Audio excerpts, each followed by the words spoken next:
spending a lot of money to try and get a service just like that started. Science editor Steve Newman reports on one person already using the brand new system.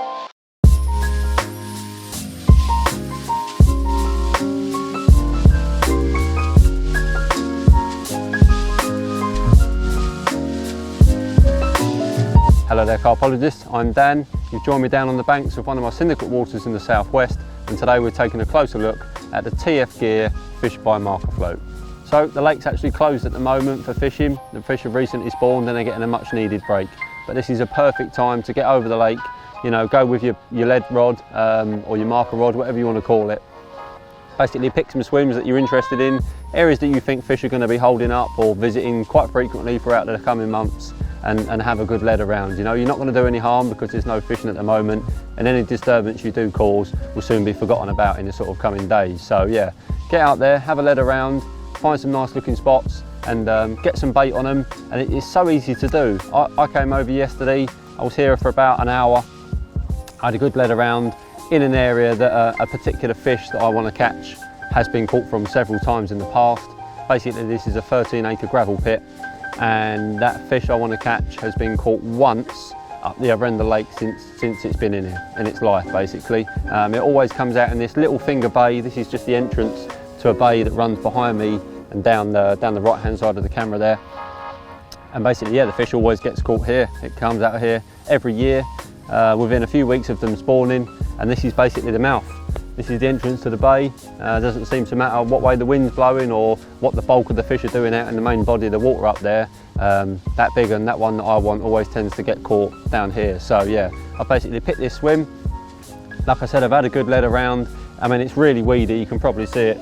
It's the weeds up to the surface in certain areas, and it's between 12 and 14 foot deep out there. So it's pretty bad, but there are clear spots. There's sort of motorways, sort of channels, clear channels between the weed beds. Some of which has gravel, some is silt. So I've had a lead around. I found an area which feels good to me. You know, I'm no expert, but it feels like a sort of a likely looking feeding spot to me. It's sort of 2/3 of the way across, maybe yeah, 75–80% of the way across, a bit further than that. And yeah, it's just a nice looking spot. So I've been trickling a little bit of bait in. I've come back over this morning. I've had a couple of casts with a FishSpy. I've had a good look around and there's no bait there at all. Not only that, but the water is clearly coloured. The fish have finished spawning. They finished spawning last week, so it's normally gin clear here. So any sort of colour in the water normally relates to, you know, a group of fish or several fish feeding within the vicinity. So it's looking good. I can't find any bait on the bottom at all with a float, which tells me I can put a little bit more out, you know, and if I can, I'll come back tomorrow. If not, it'll be the day after. But it's just really handy, you know, being able to get over a couple of casts with this. It will soon tell you exactly what's going on, and then you can just sort of adapt your plan accordingly. If there's still bait on the bottom, you know to leave it. And like I said, just come back whenever you can, give it a check, and things like that will definitely give you an advantage in some way or another. It might tell you, you know, it's not always going to reveal treasures. It's not going to highlight certain feeding zones that are going to catch you everything in the lake. It might just alert you to areas that the fish don't feed on. You know, you might come over after baiting up and find out the bait's all still there and keep coming back, and day after day the bait's still there other than a bit of bird life or bream eating it. And that just indicates an area to sort of forget about, to, you know, move on, find somewhere else. But without having that, without having the float to cast out there and tell you that bait's still on the bottom, the only other way you'd find out that that area is no good is by doing several blank sessions in there. Because you'd be coming over, you know, there's no trees, well there are trees, there's small bushes on the other side, but you can't get a vantage point to look down onto the bottom.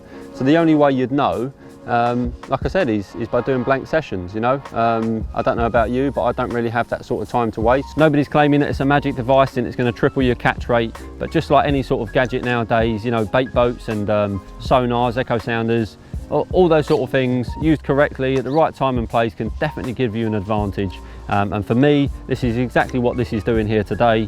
You know, it's something for me to fall back on. When the lake is open and I can finally fish it, I'll probably still come over, have a look around, see what I can find. But if it's busy and I can't get on the spots on the open water where the fish are showing, I know that I've got something to fall back on, because I know the spot's clean, I know exactly how many wraps out it is, so it's minimal disturbance when I do turn up and fish. I know that I've put bait there, I know for a fact it's been eaten, and it's definitely just going to boost my confidence when I do finally get to fish the swim.